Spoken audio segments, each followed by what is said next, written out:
Hindi na umabot sa mga lansangan ang malaking bulto ng iligal na droga matapos masabat ng mga otoridad ang tinatayang 20.4 milyong halaga ng hinihilang shabu mula sa isang dalagang suspek sa Mandaue City, Cebu.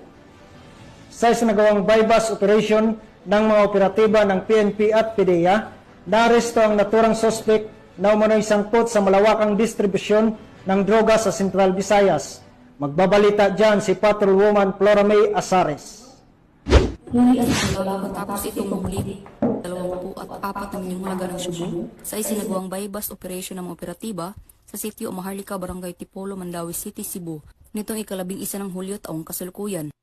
Kinilala ni Police Lieutenant Colonel Mark Gifter Sukalit, Chief, City Intelligence Unit, City Drug Enforcement Unit, Mandaue City Police Office, ang suspect na si alias Marie, 18 anyos, isang high-value individual, na residente ng General Jean Street, Barangay Sawang Salero, Cebu City. Ayon sa ulat, bandang alas 12:30 ng madaling araw, nang isinagawa ang nasabing operasyon ng mga operatiba ng CIU-CDU-MCPO, RID-7, PDIG-7 at PDEA-7 na humantong sa pagkaka-aresta sa sospek.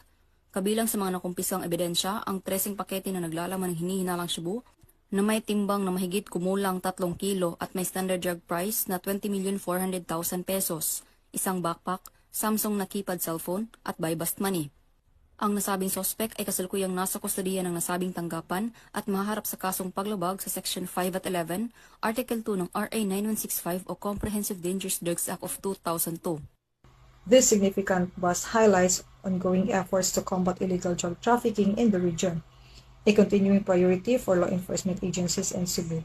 As the operations unfolded, authorities made clear their commitment to ridding the streets of illegal substances and dismantling drug syndicates. City Director Acosta Jr., in his statement, emphasized the importance of cooperation and vigilance in the fight against illegal drugs. He said that we should remain committed to our mission of ensuring the safety and well-being of our communities.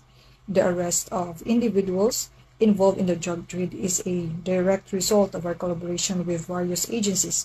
This success sends a strong message that drug-related activities will not be tolerated in Mandaue City.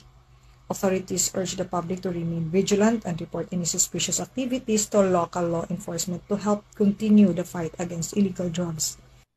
Mula dito sa Central Visayas, ako ang inyong Police News Network Correspondent, Patrolwoman Flora May Asares, alagad ng batas, tagataguyod ng Balitang Pulis.